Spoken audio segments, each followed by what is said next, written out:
I'm Carla Reeves, and this is Differently. Whether you feel stuck in survival, navigating a change, or seeking more for your life, may this podcast be your weekly nudge to take a risk to build a life that is uniquely bold, authentic, and in alignment with your deepest values. What if you worried less about the bumps in the road and instead got equipped for the journey? Get ready to rethink what's possible. In 2017, I was standing at a table at a local health fair for a large company here in the Valley, and a beautiful, kind woman walked up to the table and began engaging with me and encouraged someone that she knew to sign up for a complimentary call to find out more about my services. And little did I know that that beautiful, kind woman was the Chief Human Resources Officer. He ended up becoming a client, and later she checked it out for herself. And you're about to hear about that in just a moment. Having this conversation with Diana was just such a reminder today for me that don't put your life off until someday. Do the work to create more joy, more peace, whatever it is that you desire right here where you are. Because when someday comes, if it comes, it will then be the bonus on an already intentional, beautiful life you've made right where you are. I'm so excited for you to meet Diana Bresnan. I know you're going to enjoy this conversation. Hi, Diana. Welcome to Differently. Oh, good morning. Thank you for having me.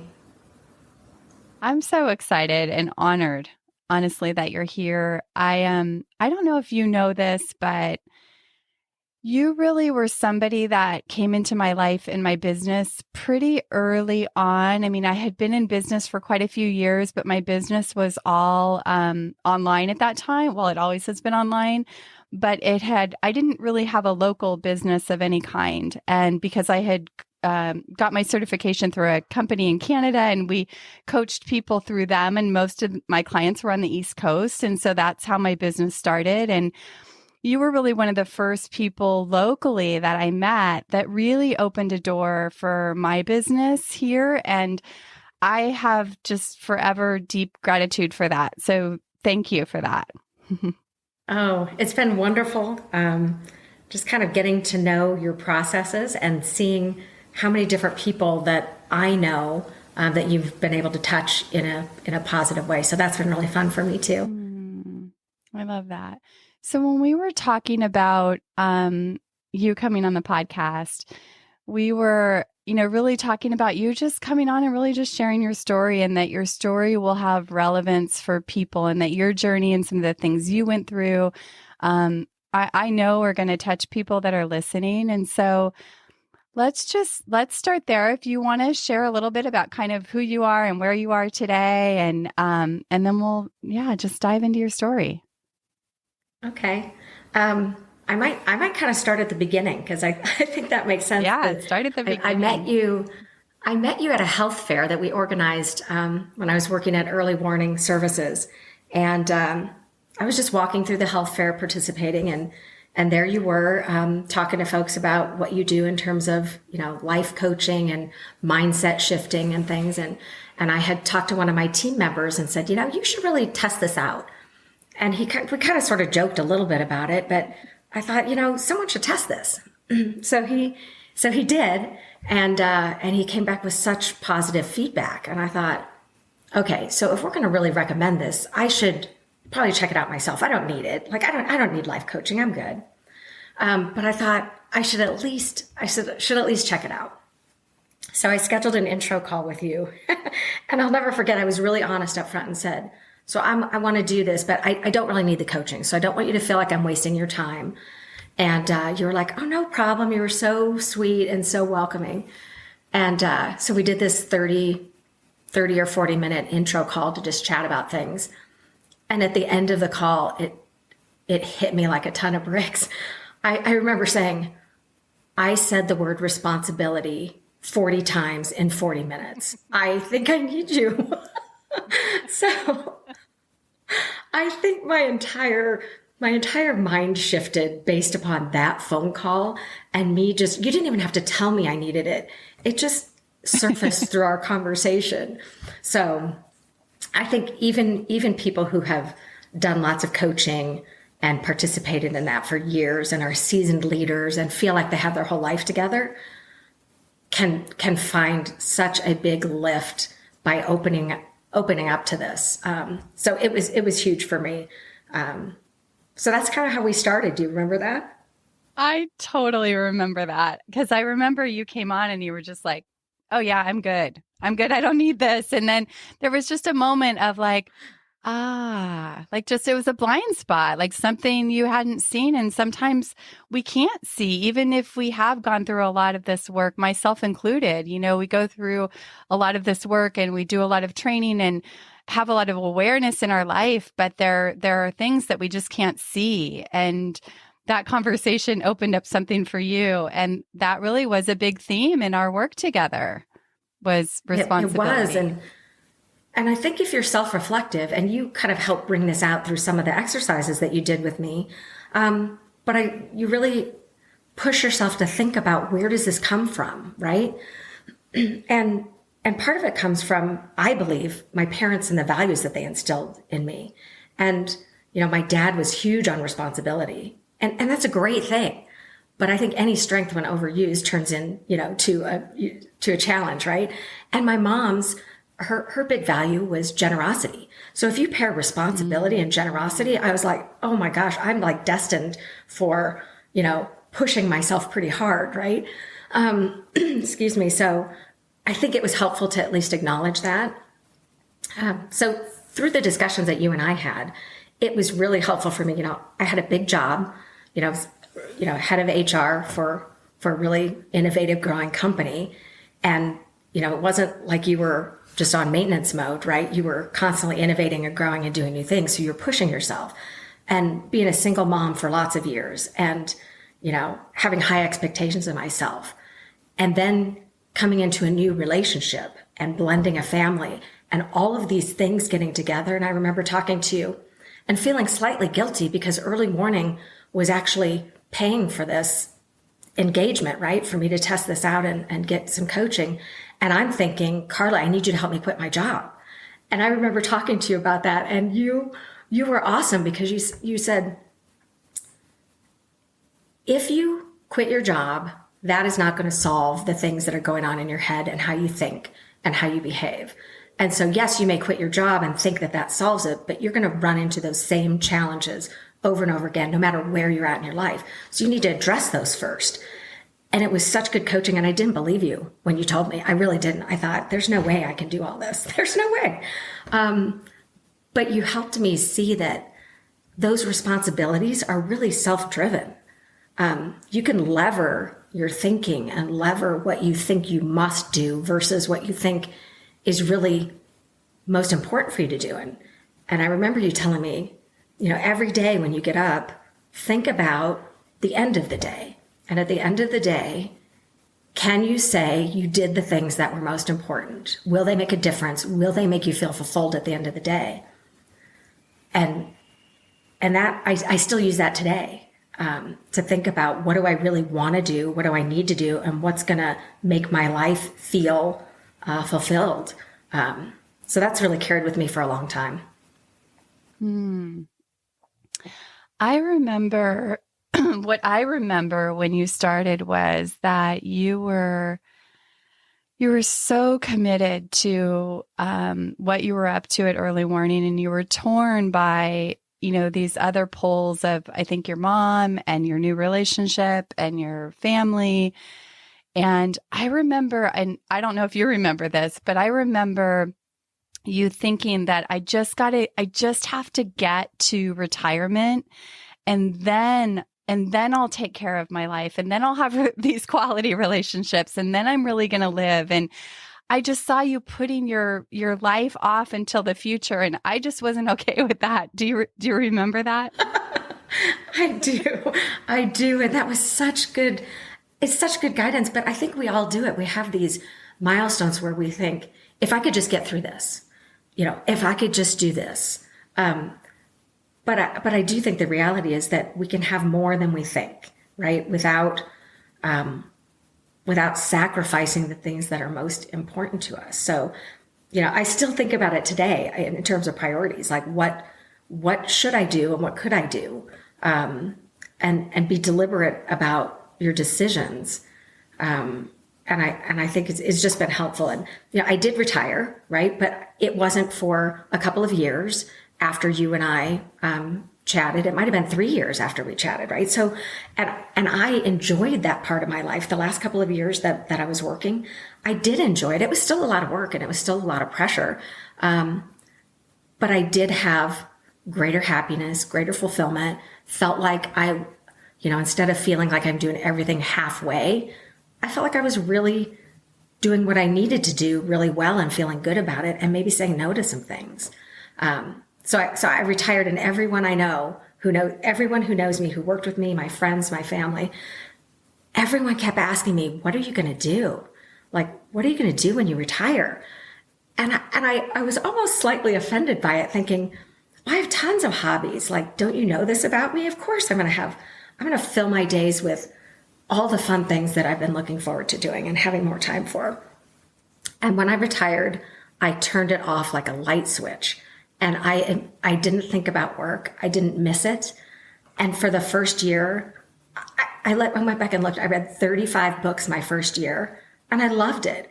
And I could sit on my lanai for hours at a time, just watching the ocean and feeling like I don't have to do anything and I'm going to feel good about it. And it was awesome.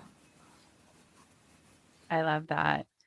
I want to go back to, this idea of like putting our life off, because I think it's something that you see all the time, and I've done in my own life. And, when the kids are older, when the kids leave, or when I make more money, or when I lose weight, or when I, on and on and on, it's this really hopeful illusion that you're going to have the life that you want out there in the future. And I think if you don't know how to create fulfillment in your life right where you are, that it's unlikely that you'll know how to do it at that future moment. And so if you can learn to create it and cultivate it right where you are, then when you get to that future destination, then it's just a bonus. It's just like retirement. Because we will carry those patterns forward with us if we don't figure out how to work with them right now. So I would love to for you to share some of the things, because I remember there was like an inner conflict, because I think in your mind you saw like, if I were to change anything in the way I'm doing, that I'm going to like drop the ball, or I'm not going to leave the legacy I'm committed to leaving at work. And together we kind of worked with, how can you leave the legacy that you want to leave and start to create more balance and peace in your life now? Like, that's actually going to make you a better leader, instead of, what you thought was that it was going to, diminish what you were doing at work. So share a little bit about that. Sure. And it's so true. You're used to running so hard and so fast and expecting so much of yourself. And to even think about dialing it back a little bit feels bad, right? Because you feel like you should be doing more. But the reality is you could work a month straight with no time off, and you would still not get everything done, right? There's always more to do. And so I just think kind of wrapping your head around, how do I determine what my priorities are? What do I need to accomplish, and how do I manage that in my day-to-day life? And realizing that the personal side of things is just as important as everything else that you do, right?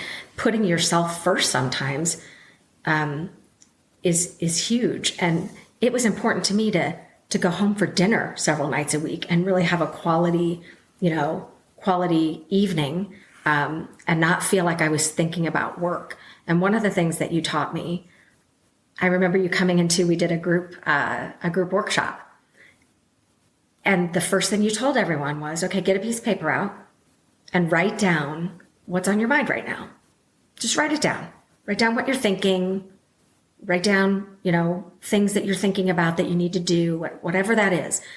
And then after we did that, he said, okay, now you can be present, because you've taken all of that you're thinking about right now, that you have to do, that's weighing on you, and your brain's not shutting off, and you've put it somewhere that it will be there at the end of this workshop. So for the next hour, guess what?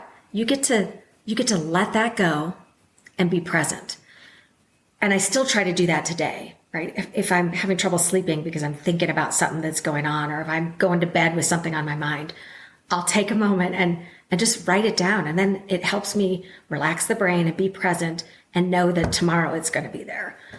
So that was one of those strategies that I think I still use today. And it's been really, really helpful. And I started to learn that, so I want to be on a school board, and that's important to me. But guess what? I no longer feel like I have to chair the committee. I don't have to, I don't have to volunteer the moment something comes up. I can lever things and still feel like I'm getting what I want, and by helping, students and the educators, but I don't have to let it overwhelm me. And that's a hard thing to learn, is to dial that volunteerism back, and, all the things that you want to do and know that you could do, but it might not be the best choice. Yeah, well, I think what I hear you saying is kind of like stopping that default reaction in our life of, especially if you have the responsibility and generosity genes, from the past, that, that was how you did life for a long time. And so those are going to still kick in. But the beautiful thing is that you can sit back and go, recognize that, and then really choose for your life now, what makes sense and what doesn't make sense. And I think that you actually are able to probably serve in a greater way when you do that, when you make an intentional choice that fits. I think so. And, it doesn't come without setbacks.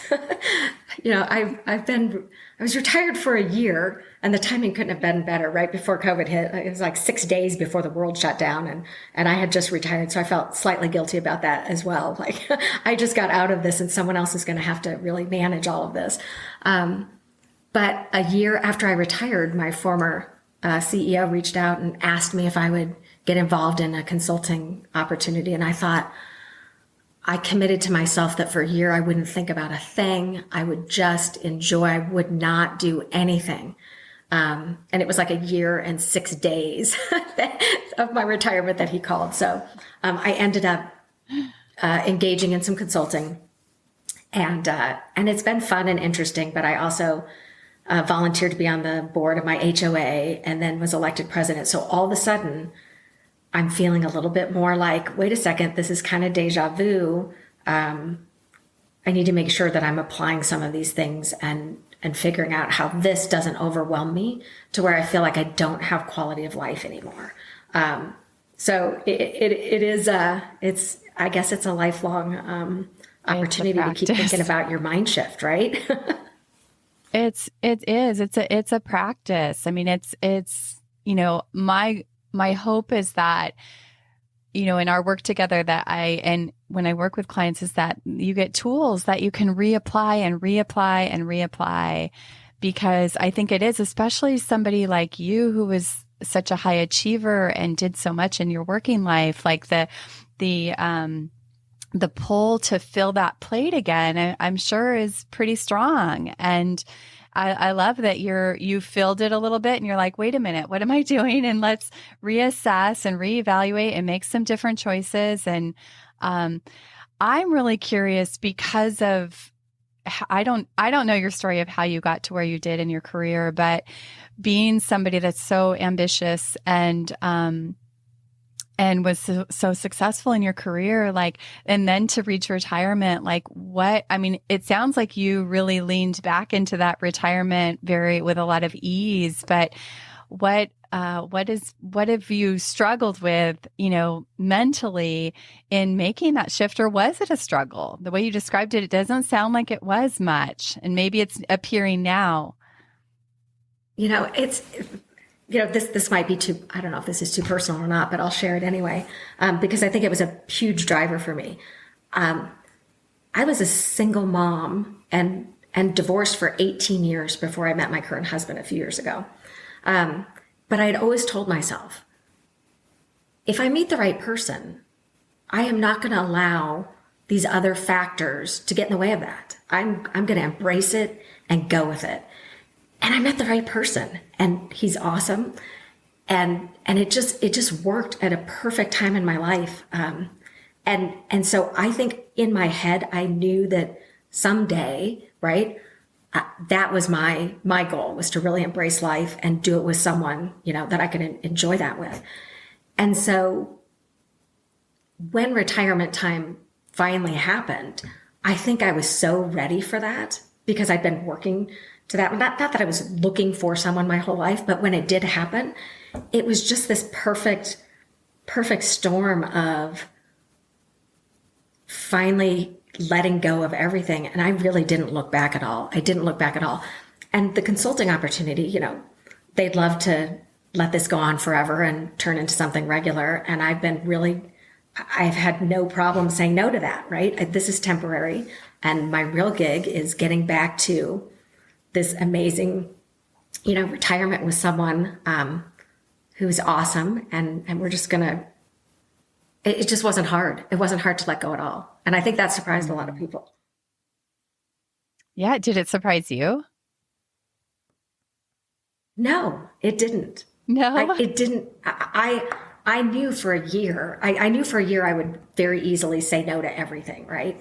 And I wasn't ever going to go look for anything new. This just sort of popped up. But it really didn't surprise me because when people would ask me that question about what am I going to do, I had so many things that I thought about. I thought, I can't wait to read books and play golf and go volunteer at the school and work out every day. And, now one of my greatest joys is getting home in time for sunset and just watching the sun go down.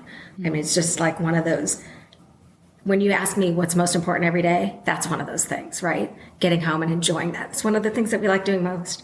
So it doesn't surprise me that it was easy to flip the switch. And I don't think it'll be hard to flip the switch again once this current gig is over. I love that. I think that you're reminding me that I'm learning to add more relaxation and more play and more joy in my life. And it is, for me, it's a muscle I have to learn to use. And when I do, there's so much there, being such a doer, it has not been easy, but the more I lean into that and the more I push myself to be in the uncomfortable space of not actively doing something, I'm just amazed more and more and more of the peace and the joy and the beauty in just the tiny little moments of the day. I so agree. I mean, you just taking a moment to just notice things. I have a cousin who had sent me a note one day and she said, I learned so much from my kids. And she had maybe a 3-year-old at the time. And her 3-year-old was laying on the ground on a blanket. They were having a picnic out at the park. And she's just talking to her mom about, Mom, look at all the clouds going by, and just talking about the wonder of this simple little thing that we see every single day, but we don't stop to actually think about it at all, right? It's just there, but we don't pay attention. And it really jolted her back into thinking about things that are important and actually being in the moment and noticing things and appreciating them. And that's one of those examples that also sticks with me for a long time. So now when I'm, out in nature and I'm actually paying attention to all the sounds and sights and things around me, I'm just present. And being present is such a huge thing for me in terms of quality of life and feeling good about things, is that you're actually paying attention. I remember once talking to a coach. We were talking about kids and parenting, and I said something about, well, I didn't know. And the coach said, you should have known. You should have been paying attention. And I felt a little bit off at that. I was like, really? How do you know? He was right? But it took someone actually throwing that at me to say, you are not present, or you would have known. You wouldn't have forgotten, right? And I just think it just, like you said, it's muscle memory sometimes, to try to make sure and remind yourself that being present is such a huge thing. It's such a huge thing. And you reminded me to go back to the journaling piece, but journaling is something that helps me be present too. I mean, I use it all the time. There's a quote that says something like, take out the mental trash daily. Like it really is like sometimes daily, just emptying what's there so that you can be present, because a lot of times I can get lost in my thinking, and my clients tend to be overthinkers, and we just get so caught up in our head that we're not present to our life. And over the years of working with people, one of the things that has been the biggest discovery is just how much closer we are to everything we want. But the noise in our head and, all the old stories and things that we tell ourselves is just creating the shade that prevents us from experiencing the beautiful life that is so much closer than we realize. Absolutely. I also kind of once in a while have to remind myself to give myself a pass, things that I might want to do, or, I'm a baker. I love it. Right. And for me to go buy something to take to an event, it just pains me to even think about it. But there are days that you have to go, I can't. I just can't. So guess what? I'm going to go buy. Like sometimes you just give yourself a pass on these simple things and just let it go. And again, it seems like such a simple little thing, but it's important for me to give myself some latitude on occasion for things that I might have done differently, but don't have the time to do today. Yeah, I love that. I went to a party recently, and I too take great pride in bringing something homemade, and I just didn't have the time or energy to do it. And so I completely get that. And there was a lot less stress and worry by just giving yourself a pass. I love that. Exactly. So did we complete the story? Was there anything else inside of your story that you wanted to share? No, I think this was, it's kind of fun thinking back on how this all came to be. And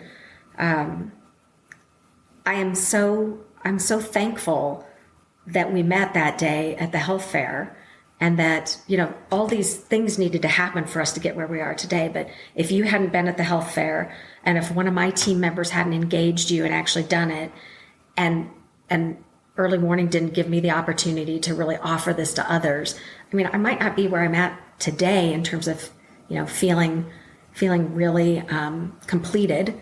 And so I'm really thankful for all the things that led up to where we are today. So I appreciate all that I still think about you once in a while and quote you often.